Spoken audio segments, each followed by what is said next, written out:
She laughed. Not the kind of laugh you earn. Not the kind that comes from warmth or comfort. It was the kind of laugh that says, you don't matter here. The kind that gets repeated in someone else's bedroom later that night as a funny story. Claire stood by the refrigerator, phone on speaker, iced coffee sweating in her hand. She was talking to her friend, Amber or Allison, one of those kids with the same nails, same filtered voice, same dead look in their eyes when you ask about college or bills. I was in the mudroom, close enough to hear everything, too far away to pretend I wasn't meant to. He's just the guy who signs stuff, she said, laughing. And then the silence. Her friend laughed back, hesitant at first, then louder. That kind of laugh only happens when two people are climbing the same ladder, stepping on someone else's shoulders. I didn't move. I just stared at the boot tray. One of hers still had a smear of dried clay on it. She'd gone hiking last weekend with her boyfriend. I remember because I filled up the gas tank and left $40 on the console for food. No one asked me to. No one thanked me either. They never do. That laugh didn't come from nowhere. It came from 10 years of carefully stacked stones. From every birthday I showed up for. From every lunchbox I quietly packed when Cindy had the flu. From every Sunday morning I spent checking the tire pressure on a car she never once washed. That laugh was the result of a slow erosion, the kind you don't notice until the floor caves in. And there, in the quiet between footsteps, I realized something no man wants to admit. She didn't see me as a person, not a father, not a partner to her mother, not even a man with boundaries. Just a signature, a wallet with shoes, a seat filler in a family portrait where I didn't belong. I wish I could say that was the first crack. But the truth is, the crack started years ago. That laugh was just the one loud enough to break the damn frame. Let me go back. My name's Tom. I'm 48 years old, HVAC contractor, born and raised in Nebraska. Nothing fancy, but I work hard. I don't drink. I show up when I say I will. That used to mean something. When I met Cindy, she was a nurse just out of hell. Her husband had died in a crash. Drunk driver hit him head-on after his shift at the foundry. She was left with a mortgage, a 12-year-old daughter, and a haunted look in her eyes that took 3 years to fade. I never tried to replace him. I want that clear. He was her father. I didn't step into his shadow trying to erase it. I came with my own. I married Cindy a year later. She wore a navy dress and trembling mascara. Claire refused to come to the ceremony. Said she had a stomach bug. I saw her light on that night through the hotel window. She was watching Netflix. I didn't say anything. Didn't seem like the hill to die on. Turns out, there were 1,000 of those hills. And I died on every single one of them.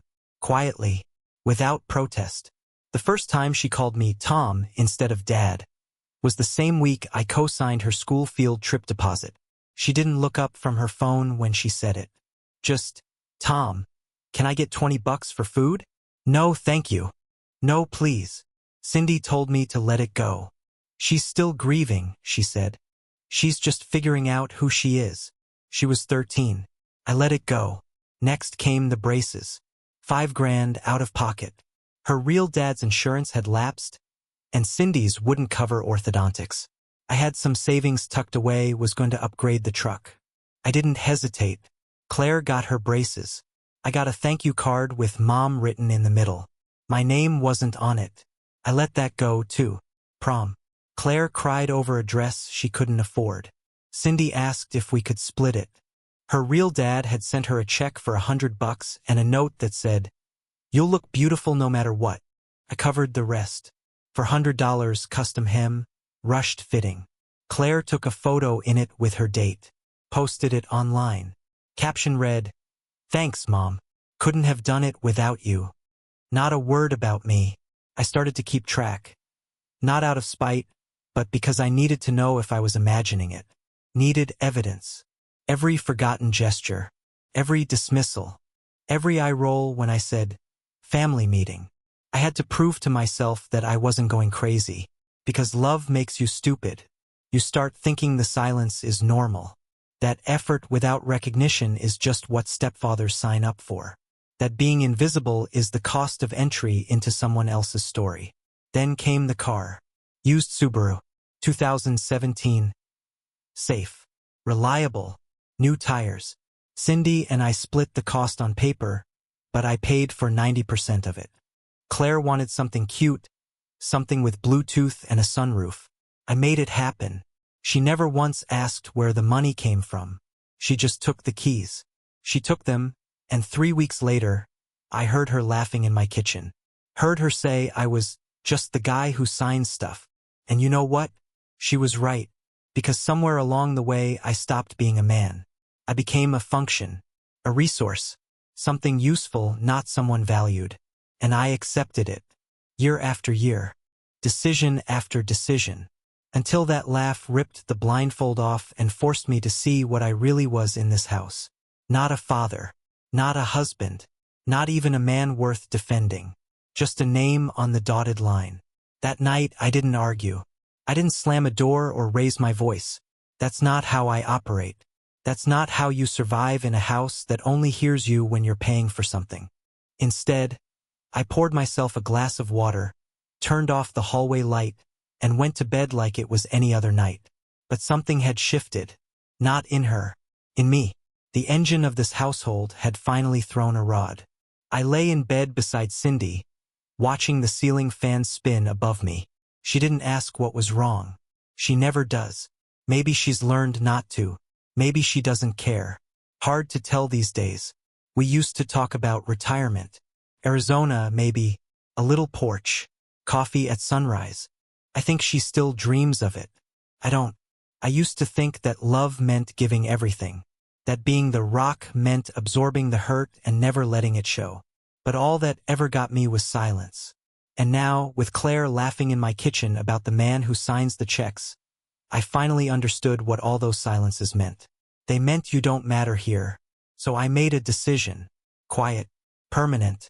The kind you don't walk back from. But we'll get to that. For now, just know this. I was never looking for revenge. I was looking for clarity. And sometimes, the only way to find out who you are in someone's life is to disappear from it and watch what happens next. Let me ask you something. If someone looked you in the face after 10 years of love and labor and laughed, called you nothing but a signature, what would you do? Would you still keep signing? Or would you finally put the pen down? You ever carry groceries into your own house and feel like an intruder? I had 3 bags digging into the crook of my fingers. One was leaking from the bottom. Raw chicken, maybe, and I still paused in the garage like I wasn't sure if I should go in. The door was cracked. Light spilled out into the dark like an invitation I wasn't sure was meant for me. Then I heard her voice. Claire. Laughing. Again. She was sitting on the hood of her Subaru, my Subaru, video chatting with her friend. Same phone. Same tone. Same damn laugh. She doesn't even ask him anymore, she was saying. Eyes locked on the front-facing camera.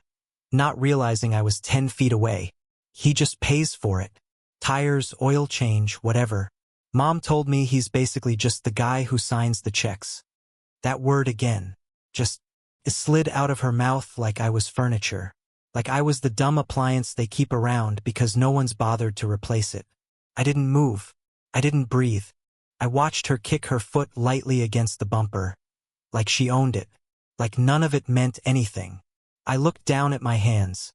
At the imprint the grocery bags had left in my skin, and felt the last piece of me go quiet. Not angry. Not righteous. Just gone. I put the bags down slowly, quietly, like I didn't want to wake up something dangerous inside me. I walked back into the driveway, away from the house, away from her voice, away from the version of myself that had been dying by inches for 10 years. That was the night I made my decision. No arguments, no confrontations, no last appeals to logic or decency. That kind of thing only works when someone sees you as a person. I wasn't going to beg to be respected in my own house. I was going to remove myself from the parts of their lives they depended on most. You want a silent father figure? Fine. You can have silence. In full. First, the car. I bought it. Registered it in my name. Paid every cent up front. Cindy had asked if I wanted to put it under Claire's name. Might make her feel more independent, she'd said.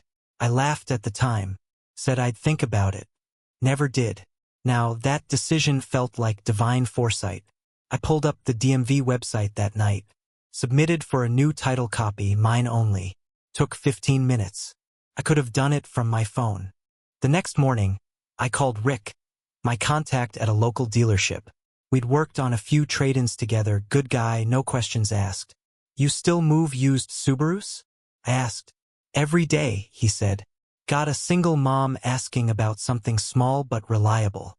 Real respectful. Been saving up. Send her over tomorrow, I said. Titles in my name. Clean sale. The car was gone within 48 hours. No note. No drama. Just a clean patch of driveway and an empty hook where the keys used to hang. Next, the money. Claire's insurance? Cancelled. Spotify family plan she used? Gone. Emergency credit card in my name? Deactivated. Let her real dad handle that next time she needs a tow or a copay. Then I found the old donation receipt folder. The women's shelter Cindy used to support, back before Claire's teenage tantrums ate up all her energy. I wrote a check for the exact amount I got from the car sale down to the dollar. I put Cindy's name on it. Let her be the generous one, for once. The next move was symbolic, but it had to be done. I printed out a deregistration form from the DMV. Not strictly necessary, but official enough to look serious. I slid it under Claire's door the next morning.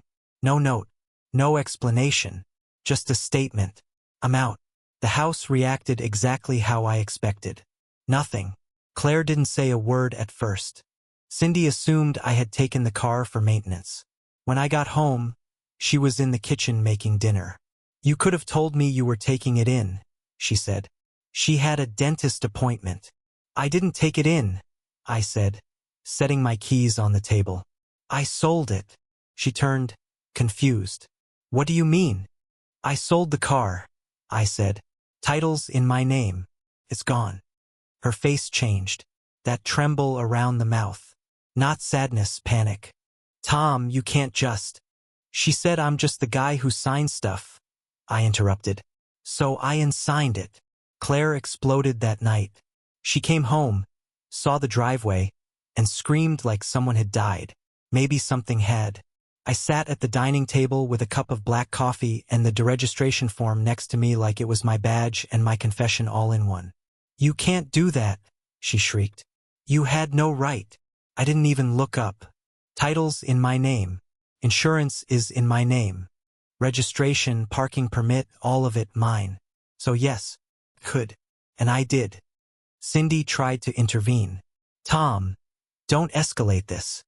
This isn't escalation, I said. This is clarity. Claire turned red. What the hell am I supposed to do now? I have school. Work. You just expect me to walk everywhere? No, I said. I pulled an envelope from the table and slid it toward her. Inside, a monthly bus pass and a printed city transit map. Her eyes narrowed. You're joking.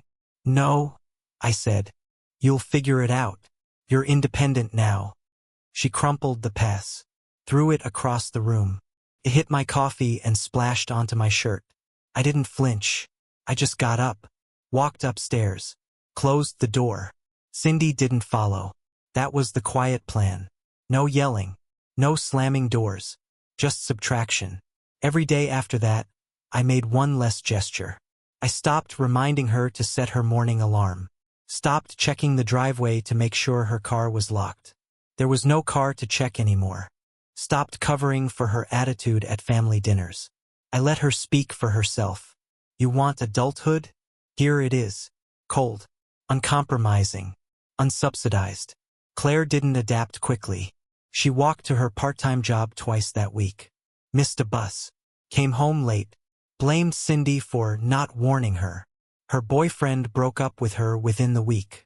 Didn't say why. He just stopped picking her up.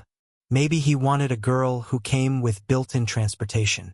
Maybe the novelty of rebellious rich girl energy wore off when it came with blisters and delayed buses.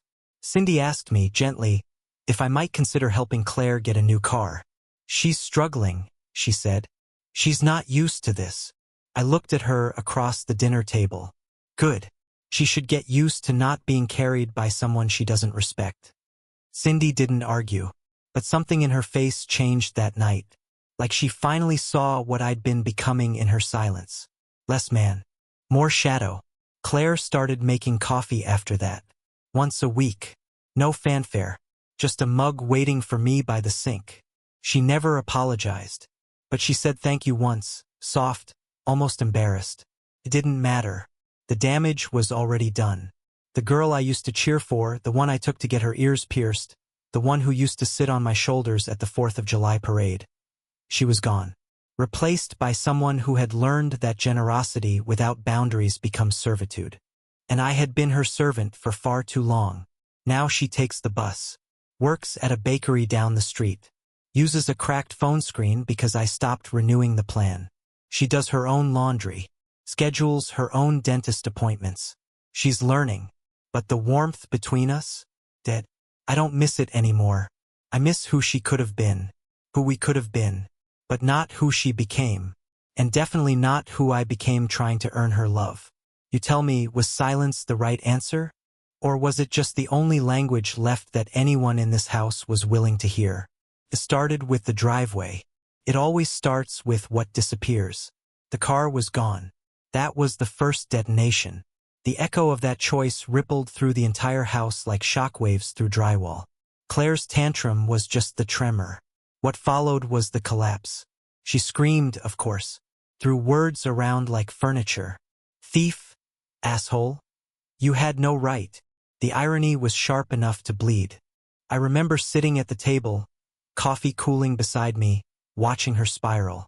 Her face was red, fingers clenched like claws, the entitlement so loud it filled the walls. I didn't raise my voice. I didn't flinch. There's a kind of strength in stillness that people like her find terrifying. You can't do that, she shrieked. You're not my real dad. There it was. The phrase. Like a match lit in a dry room. It always comes back to blood. When the favors dry up, when the accounts close, when the keys disappear, suddenly biology is sacred again. Suddenly I'm just the man on the side of the photograph, blurred and replaceable. I reached for my coffee, sipped, met her glare with the dead calm of a man who'd been gutted and stitched himself back together with thread made of resolve. I'm not your real dad, I said, and that's exactly why I sold the car. I don't owe you a damn thing. She looked at Cindy then, wide-eyed, expecting salvation. And for one heartless second, I saw the question in her face. Why aren't you stopping him? Cindy had her arms folded, tight, protective, but not of Claire, of herself. He showed me the paperwork, she said quietly. It was his car, his name. That was the second detonation. Claire's face crumpled. Not from guilt, no, not yet, but from confusion. From the sudden awareness that she didn't hold the power she thought she did. She wasn't the sun. I wasn't a planet orbiting her.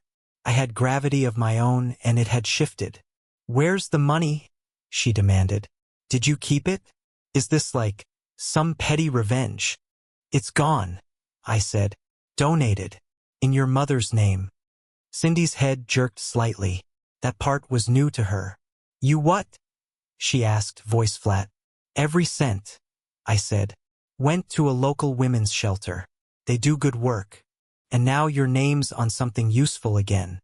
Claire screamed. Not like a teenager. Like a child. Like something had been taken from her that she never imagined she could lose. She threw the bus pass at me again. This time from across the room. It fluttered in the air like a dying bird before landing in a pool of coffee I didn't bother to clean up. I can't believe you do this, she spat. You've ruined everything. No, I said. I've just finally made the math add up. That was day 1. By day 3, her boyfriend was gone. He had driven up in his beat-up sedan, honked twice like usual. Claire rushed out with a tote bag and that faux-confident walk she'd perfected in the mirror. 10 minutes later, she was back. Eyes glassy, lips pressed tight. She didn't say a word. But I saw the mascara smudged under her eyes later that night. Heard the bathroom door lock for 20 minutes straight. Reality has a way of arriving without knocking. By day 6, she'd applied at a local bakery. Didn't ask for help with the resume. Didn't ask for a ride. Cindy dropped her off once, but Claire didn't ask again. I watched her one morning, walking down the sidewalk in the rain. Hoodie up. No umbrella. No umbrella because I used to keep one in the backseat of her car. That was gone too. A week after that, I came downstairs to find a mug of coffee waiting for me. Black. No sugar. Just the way I take it. The mug had a chip on the handle, my favorite one. I stared at it like it was a trap. Claire had already left for work. No note. No post-it apology. Just the coffee. I didn't drink it. Not out of malice. Just out of disbelief. You can't offer an olive branch when the tree's been burned to ash. Cindy was quieter than usual. She moved through the house like someone walking through a memory. Her eyes lingered on the dining chairs, the hallway photos, the mantel I built by hand. I think she was starting to understand how much of this house had been held together by things I never said. We stopped talking about Claire, stopped saying her name. She became background noise, like a song you've heard so many times it just blends into the air. But the tension never left. It just learned to sit down and eat dinner with us. Until one night Cindy broke. We were in bed. Lights off. The fan ticking overhead like a countdown. She spoke without turning. "You're punishing her." "No," I said. "I'm freeing her." "She's your daughter, Tom." "No," I said again. "She never was." Silence. Heavy. Measured. "She's just a kid," Cindy whispered. "They say things. They lash out." "She's 17, I said. "Old enough to drive. Old enough to choose. Old enough to laugh at me in my own garage and call me nothing." She didn't mean it. She did. And then I turned to her. Saw her eyes shining in the dark like two wounds. "You've been quiet for a decade, Cindy," I said. "Do you even know how loud that is?" Her lip trembled. She didn't answer. That was the third detonation. The one that split us. Because the truth is, Claire didn't grow this way in a vacuum. Seeds don't plant themselves. They're watered. Federal ignored until they take root in the foundation and crack everything. Cindy always made excuses. Always softened the blow. She's grieving. She's finding herself. It's not personal. But it was personal. It was all personal. Every sigh. Every whatever. Every time she looked at me like I was a substitute teacher she didn't have to respect. And now the consequences were growing teeth.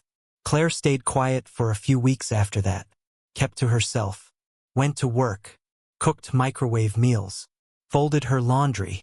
I never once told her how to do it. She was finally becoming what she thought she already was. Independent. But independence born from contempt tastes different. It's bitter. Empty. It doesn't come with pride, it comes with silence. Then, one afternoon, she came home with a paper in her hand. It was a scholarship application. She needed a cosigner.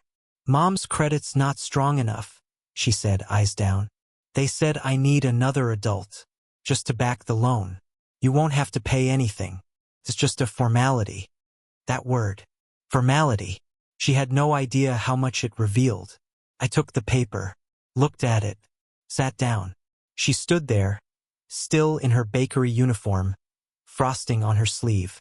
"I'm not going to sign this," I said. Her face went blank. Like she didn't understand the language I was speaking. "What?" "I'm not signing. Not sponsoring.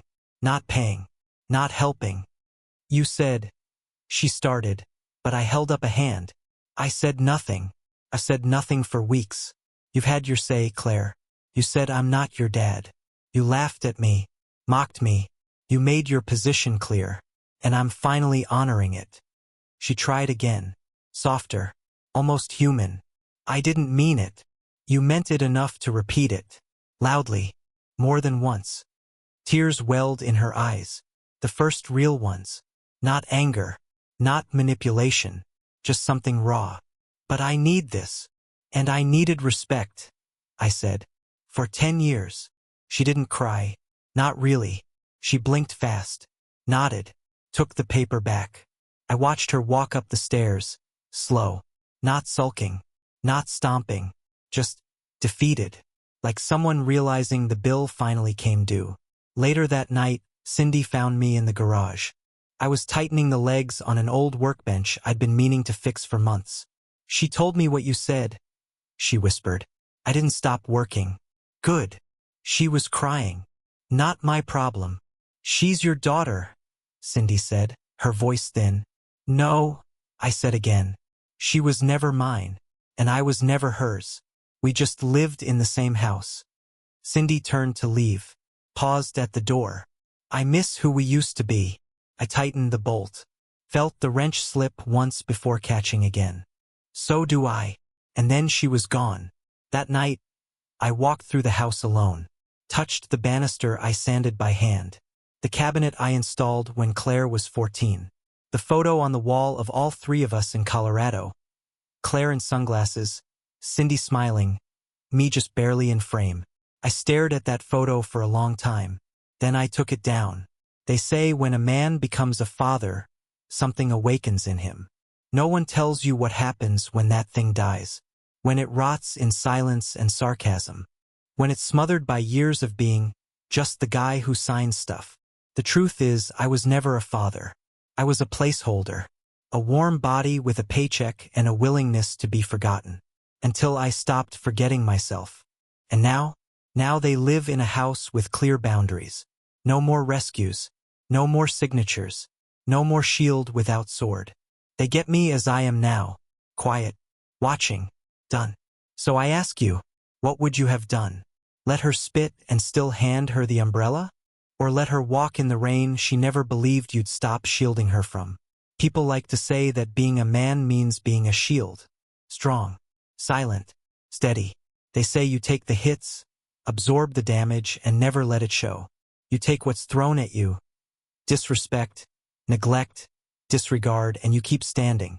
Because you're not doing it for yourself. You're doing it for them, for family, for some greater good. That's the lie. What they don't say, what no one warns you about, is what happens when the shield gets stabbed in the back. Again, and again, and again, and still stays. What happens when the people you protect start using your silence as proof that you don't feel anything? I used to think resilience was noble. Now I see it for what it really was. Complicity. I let Claire treat me like a bank with arms because I thought love would win out eventually. That if I stayed long enough, gave enough, showed up enough, one day she'd look at me and see more than a man who paid bills. I believed I could earn a role in a family that never auditioned me to begin with. But families don't run on effort. They run on respect. And mine ran dry years ago. Let me tell you what happened after I said no to signing that paper. Nothing. No apologies. No dinner table olive branches. No tears that reached the heart. She just moved on. Found a workaround. Asked her aunt. Took out a loan. Picked up a second shift. The world didn't end. And that, more than anything, told me what I needed to know. I was never essential. Just convenient. Once she learned how to survive without me, she did. And Cindy? She adjusted too. Our conversations shrank. No more shared glances across the room. No more soft touches in the hallway. We became polite, cordial, like two people waiting for a bus that never comes. We stopped saying goodnight. Then we stopped saying much at all. I remember the night it all clicked. I came home late. The garage door stuck halfway again. Something I'd fixed twice already. I left it. Walked inside. Claire's shoes were by the door. Her apron was hanging on the hook I'd installed for her when she got her first job. Cindy was on the couch. TV on. Volume low. A show I didn't recognize. She didn't look up. Just said, "There's food in the fridge." And that was it. No hug. No eye contact. No acknowledgement of the man who'd carried them both for a decade like a weight no one else wanted. And I thought, this is what they think family is. Presence without intimacy. Routine without respect. I went to bed without eating. The next morning, I started cleaning out the guest room. Not to make room for someone else. Just to have space. Space to breathe. To think. To remember what silence feels like when it belongs to you, not when it's weaponized against you. I boxed up old photos. Every school recital program. Every Father's Day card Claire had written back when she still thought it mattered. I found one from when she was 15. It said, "Thank you for driving me everywhere. Even when I was annoying. You're the best not dad ever." I stared at that phrase for a long time. Not dad. Funny how early they start practicing their rejection. How they couch it in jokes. Wrap it in humor so they don't have to confront the truth. They never planned to keep you. Not really. That box went in the attic. Next, I pulled out the accounts. The real ones. Financial. Emotional. I made a list. Claire. No car. No allowance. No tuition help. No cosign. No more dad favors. Cindy. No backup. No mediator. No financial cushion.